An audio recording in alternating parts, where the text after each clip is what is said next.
Chapter 15. Alone Again. Uh-oh. Who do you think is alone again?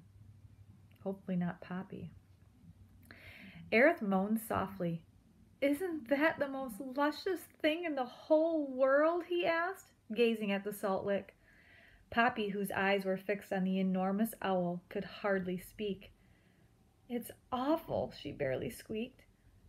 Aerith turned to her. "What are you saying?" he demanded. "Look!" cried Poppy, trembling as she pointed to the owl on the barn.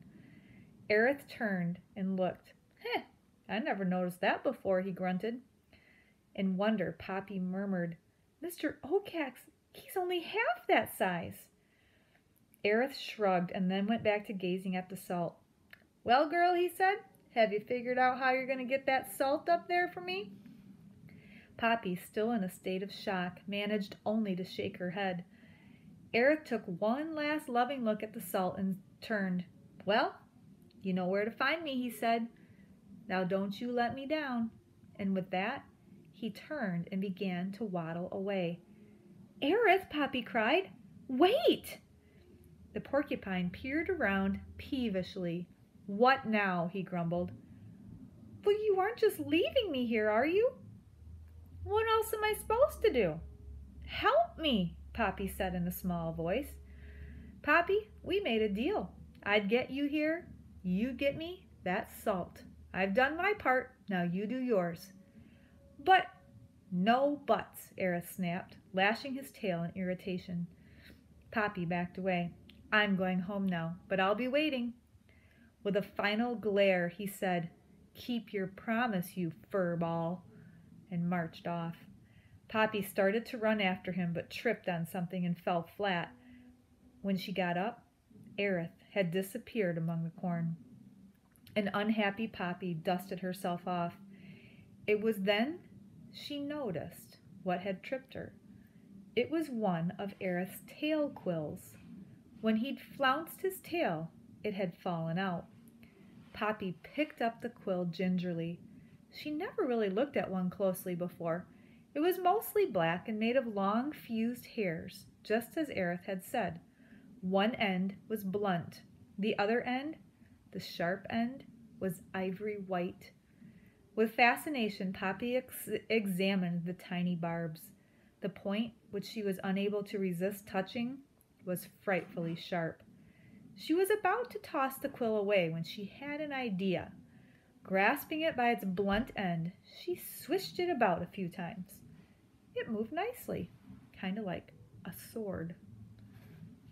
Here she is,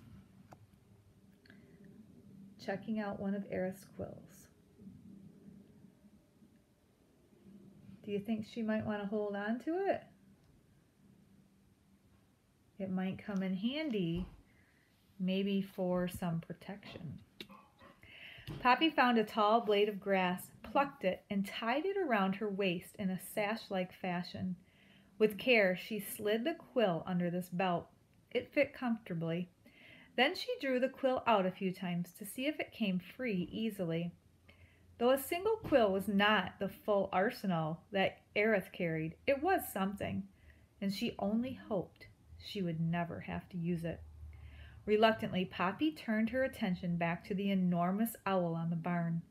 The bird had not moved, but was still sitting on its perch, gazing off into the distance with its huge eyes. Poppy was relieved it had not turned her way. The realization that at any moment the owl might turn and discover her made Poppy retreat back into the corn and hide, but not so far that she be unable to peek out. Once hidden, she tried to make sense of her situation. It was all very well to have reached Newhouse, but now that she was here, she still had no real clue to why Mr. Oakax would not allow them to move here.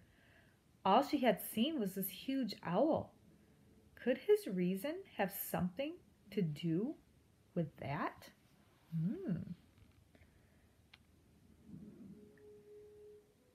Do you see the little sash, the little belt she made for the quill?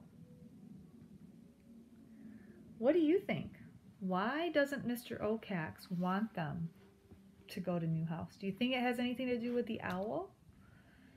Well, Poppy tried to think it through. An owl of this size would be ferocious. Perhaps Mr. Okax was worried that this bird might steal his food. Certainly would have to eat a lot. The truth was, and Poppy forced herself to acknowledge it, this huge owl made moving here impossible. Mr. Okax was bad enough. This owl looked twice as bad. Then Poppy had a new thought. Was Mr. Okax really trying to protect her family? Had she been wrong about him all along? But then perhaps this owl was not really living here at Newhouse. Simply because she was seeing it now proved nothing. It could just be passing through, maybe just spending the night. The sun was up now. Poppy decided she had best settle in and wait to see what, if anything, happened. You want to see what he looks like?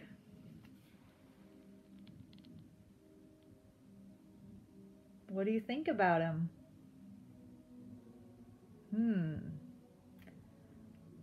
He's big and ferocious, twice the size of Mr. Okax.